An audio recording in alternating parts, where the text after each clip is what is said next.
네, 국제환경단체 그린피스가 일본의 방사능 문제를 거듭 제기했습니다. 일본이 후쿠시마의 방사능 오염수를 방류하게 되면 1년 안에 우리 동해안에 도달할 거라는 예측을 내놨습니다. 네, 그렇게 되면 피해를 예측하기조차 어렵기 때문에 그 전에 반드시 이 방류를 막아야 한다는 게 그린피스의 경고입니다. 김진화 기자입니다. 2011년 발생한 일본 후쿠시마 원전 사고. 원전에서 나온 방사능 오염수가 우리 바다까지 오염시킬 것이란 우려가 컸습니다.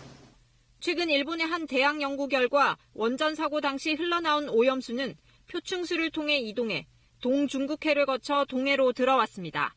1년밖에 걸리지 않았습니다. So heavier radioactive isotopes, they don't tend to move as quickly. But in the case of tritium, which effectively is water, it will move effectively the same speed as water. 여기에 일본 열도 남쪽에 형성된 물 덩어리에 들어간 오염수도 몇 년에 걸쳐 동해로 들어갔습니다.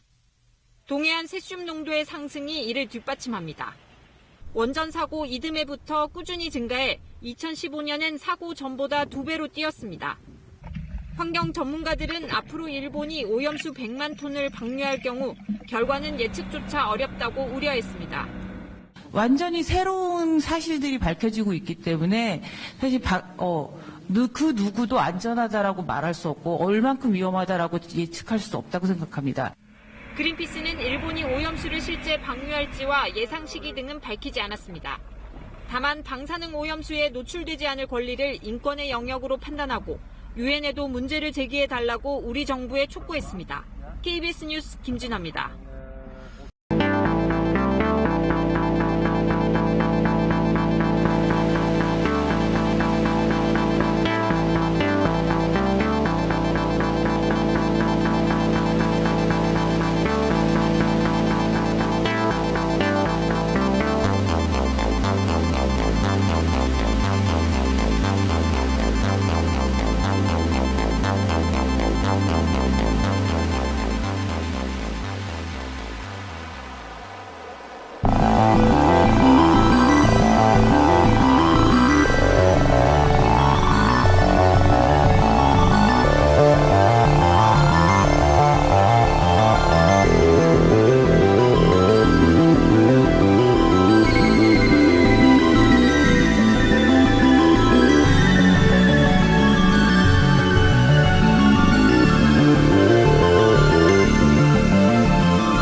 왠지 일본이 먼저 공격을 했을 것만 같은 느낌적인 느낌이 있는데요. 맞아요. 언제나 좀 이 기습 공격이 일본의 전매 특허 같더라고요. 그리고 사실 이 리순 공격 역시 이 많은 역사학자들, 특히 서양 쪽 역사학자들은 진주만 기습하고 되게 비슷하지만 항공 전력만 빼졌다. 이런 식으로 진행이 됩니다. 즉 선전포고를 하고 전쟁을 진행한 게 아니고요. 먼저 쳤어요.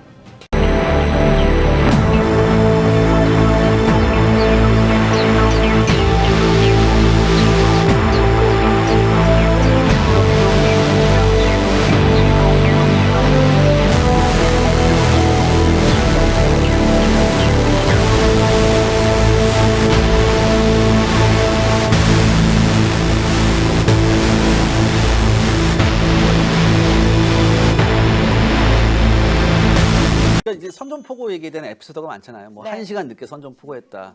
여러분 그거 아십니까? 선전포고가 일본 때문에 생긴 거 아세요? 옛날에도 했잖아요, 선전포고. 아니에요. 진짜요? 선전포고가 국제적 그 규범에 들어간 건 일본 때문이에요. 아, 그전에는 예의상, 도의상 예, 예. 했던 거고. 이 사건 이후로요? 아니에요. 그건 아니고요. 그 예전에 러일 전쟁 때문에. 러일 전쟁 때도 선전포고 안 하고 들어갔거든요. 그러니까 전쟁 끝나고 니콜라이 황제가 야 이게 뭐 이래. 그래서 1907년에 제2차 헤이그 평화회의 때 니콜라이가 의제를 던졌고 이게 채택이 돼요. 그래서 1910년 1월부터 정식 발효가 돼요. 네. 공식적으로 세계적인 거짓말쟁이구만. 네. 아니, 감정을 빼고 싶은데 진짜 더럽게 치사하네 진짜. 근데 뭐 이런 얘기 있잖아요. 타자 직원들이 뭐 타자 늦게 치고 뭐 암호 받았는데 난리가 쳐가지고 뭐 1시간 늦게 선전포고 이런 얘기 예전에 우리 했었는데 뭐 그러긴 다 아는 얘기가 할 필요 없고 문제는 그 선전포고의 내용이에요. 참 제가 보고서 참 깜짝 놀랐는데 제가 지금부터 읽어드릴 테니까 무슨 의미인지 한번 보세요. 제국 정부는 여기에 미 합중국 정부의 태도로 미루어 금우 교섭을 계속할지라도 타결에 이를 수 없다고 인정치 않을 수 없음에 관하여 미 합중국 정부의 통과함을 유감으로 여기는 바이다. 이게 무슨 뜻입니까? 선전포고를 만약에 내가 상대 국가였으면 야 이게 뭐라는 거냐? 이랬을 것 같아. 헐이 뭐라고 대답을 하냐면 50년의 공직 생활을 하는 동안 이토록 파렴치하고 허위와 왜곡이 가득한 문서를 본 적이 없다. 지구상의 어떤 정부도 이처럼 거창하고 악의에 찬 수치스러운 허구를 조작해낼 수 있다고 생각해보지 못했다라고 경로를 합니다.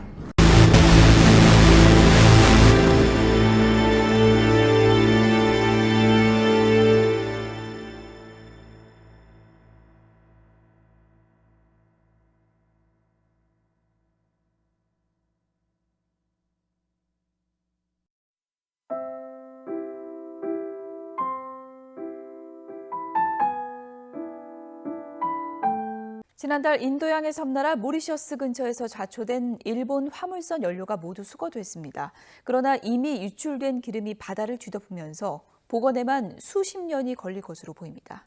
이동원 기자입니다. 지난달 25일 인도양 모리셔스 부근에서 좌초한 일본 화물선입니다. 사고 발생 20일이 다 돼서야 배에 남아있던 2천여 톤의 기름을 다른 배에 옮겨 실었습니다. 하지만 이미 유출된 1,000톤의 검은 기름은 천혜의 자연인 모리셔스에 씻지 못할 상처를 줬습니다. 위성에서 바라본 바다에는 검은 얼룩이 선명합니다. 해안가에도 끈적이는 검은 기름 찌꺼기가 넘쳐납니다. 바다에는 죽은 물고기가 떠올랐습니다. 환경 전문가들은 모리셔스 해변에서 수백 년을 살아온 산호들이 폐사 위기에 처했다며 피해 복원에 수십 년이 걸릴 수 있고 일부 피해는 영원히 복구되지 못할 수도 있다고 우려하고 있습니다. We'll have now to assess exactly to which extent those environmentally sensitive areas have been destroyed by the oil. 스노클링과 서핑 등 관광과 어업이 전부인 모리셔스 경제에는 더 큰 타격입니다. It's going to really affect the communities down there, especially for the fishermen, for the local guys that live there. You know, that's how they make money. You know, with the tourists taking them out to. 얕은 수심에 두동강 난 것과 다름없는 사고 화물선을 옮기는 일도 쉽지 않습니다. 모리셔스 총리는 사고 선박의 소유주인 일본 선사를 상대로 손해배상을 요구할 것이라고 밝혔습니다. YTN 이동원입니다.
일본 정부가 강요회를 열고 후쿠시마 원전 오염수 방류를 결정할 계획입니다.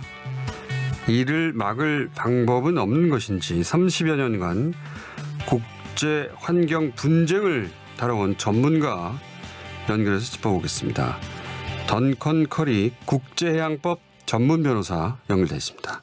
안녕하세요. 반갑습니다. Thank you. It's good to be here. 예, 감사합니다. 저도 이렇게 출연을 하게 돼서 영광입니다. 본인 소개부터 잠깐 부탁드립니다. I am an international lawyer. 저는 국제환경법 전문 변호사고요. 이런 환경 문제, 특히 핵폐기물 문제 관련해서 35년 동안 이 분야에 종사해 왔습니다. 우선 궁금한 것이 일본 정부가 이 후쿠시마 원전의 오염수를 방류한다는 계획인데 구체적으로 어떻게 방류하겠다는 건가요? Yes, the Japanese government 예, 지금 일본 정부가 태평양에 30년의 기간 동안 이 방사선에 오염된 오염수를 방류할 계획을 가지고 있습니다. 지금 세계 전역에서 이러한 오염수의 방류가 위험하다. 그래서 일본에서의 어업계의 반발도 심하고 주변국, 특히 중국과 한국의 반발도 심한 상황입니다. 삼중수소 같은 위험한 방사선 동위원소가 포함된 오염수가 중국과 한국 연안뿐만이 아니라 더 큰 대양으로도 멀리 퍼지게 됩니다. 자, 그럴 경우에 오염수 방류로 인해서 피해를 입을 수 있는 인접 국가와는 사전 협의를 해야 한다고 유엔 해양법 협약이 규정하고 있다고 알고 있거든요.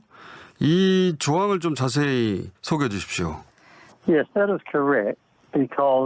예, 맞는 말입니다. 그 주변국들과 사전 협의를 해야 하는 것은 물론이고요. 지금 이렇게 심각한 해양 오염이 발생할 위험이 있고 그런 잠재력이 있는 경우에는 반드시 즉 정확히 무엇이 방류되는가, 이 방류되는 오염수의 성분은 어떻게 되는가, 그리고 이것이 해양 환경에 정확하게 어떤 영향을 미치는가에 대한 조사가 되어야만 합니다. 근데 일본이 이런 것을 지금 전혀 내놓고 있지 않은 상황입니다.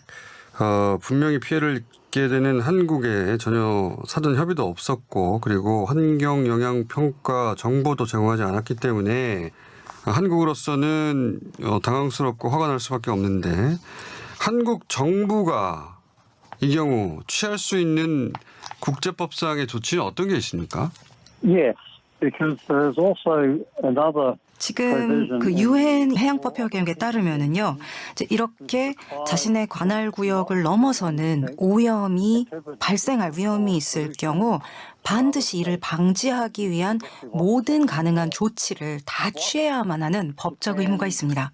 일본이 지금 이런 조치를 취하고 있지 않습니다. 협약을 어기고 있는 거죠. 이럴 경우에 저희가 할 수 있는 방법이 있습니다. 국제해양재판소라는 게 있습니다. 독일에 위치해 있는데요.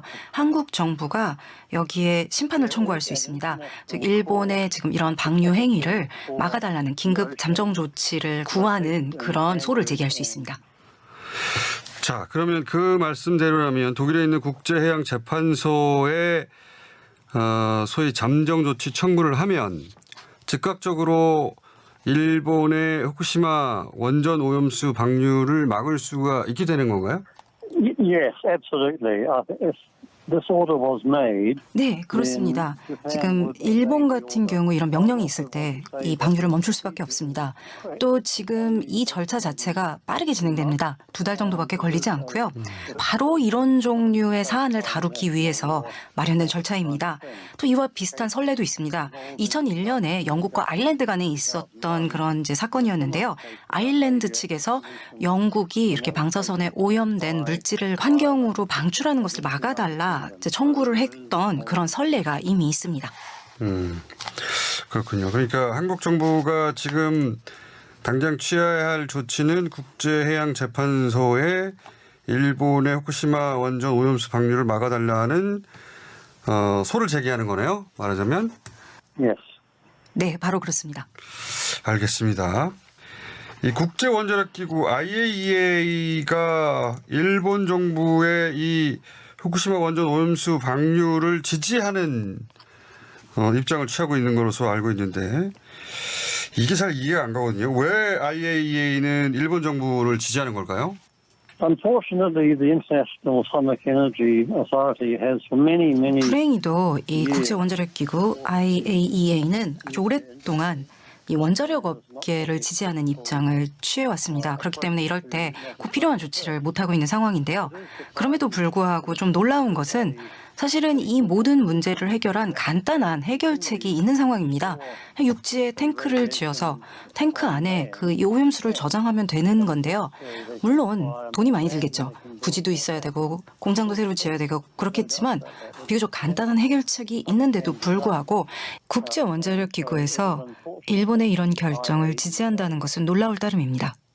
그러니까 해결책이 근본적으로 없는 게 아니라 돈 문제가 있으니 바다에 버리는 것이고 그걸 원자력 업계를 항상 지지해왔던 아이가 그 부분도 지지하는 거다. 이렇게 이해하면 되는 거네요.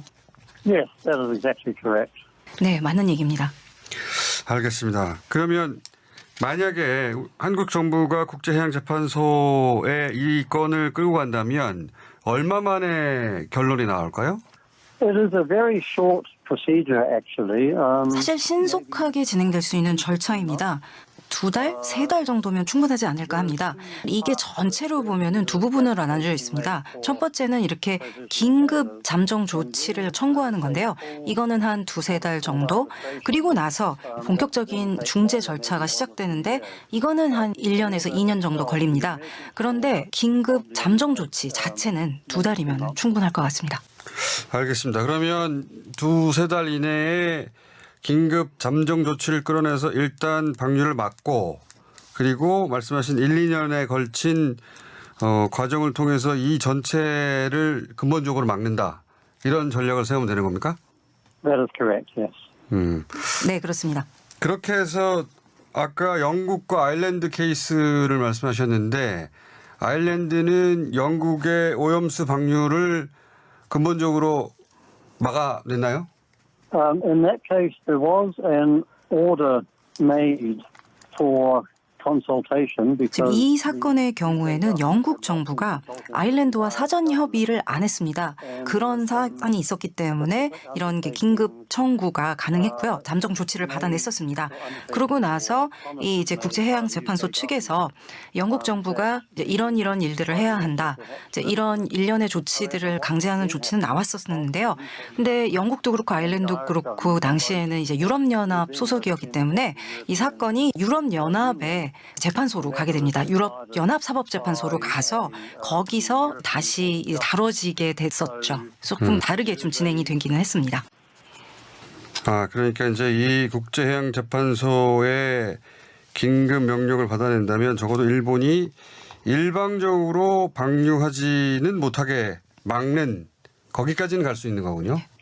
that's exactly right. There is absolutely 네, no 그렇습니다. doubt. 그 국제 협약상 이런 일이 있을 때 주변국과 사전 협의를 해야 되는 것은 아주 중요한 국제법상의 의무 사항입니다. 그렇기 때문에 2001년에 이 사건도 바로 이 사전 협의를 안 했다는 이유로 잠정 조치가 내려졌던 거거든요. 그래서 이게 가능하다는 건 아주 당연한 거고요. 근데 또 혹시 잠정 조치가 아니라고 할지라도 다른 비슷한 케이스들이 있습니다. 1970년대, 1990년대 이렇게 2번 프랑스가 방사선 실험을 하면서 이 물질을 그냥 대기 중에 방출하는 이런 결정을 내렸었습니다. 근데 이 문제가 국제사법재판소로 갔었는데요. 이 재판 과정을 통해서 판결을 얻어내진 못했지만 그 과정에서 외교적 관심이 집중되다 보니까 프랑스가 결국은 방출을 안 하기로 결정했던 사례도 있습니다. 그래서 국제법으로 이 문제를 해결해 보려고 하는 것이 굉장히 도움이 될 거라 저는 그렇게 생각을 합니다. 알겠습니다. 전체적인 상황 잘 이해했고요. 오늘은 여기까지 듣겠고요. 혹시 한국이 이 국제해양재판소로 이 사건을 가져가게 된다면 그때 다시 한번 연결해서 전문가 견해 듣도록 하겠습니다. 참고로 뉴스공장 한국에서 1등 라디오입니다. Thank you. It is an honor to be 네, 이렇게 뉴스공장에 초대해 주셔서 영광이고요. 그리고 대한민국 국민들이 지금 이 중요한 문제에 관심을 보이고 계신다는 것, 그것을 아는 걸로도 저는 굉장히 고무가 됩니다. 감사합니다. 네, 지금까지 국제해양법 전문 변호사 던컨 커리였습니다. 그리고 통영에는 홍희연이었습니다.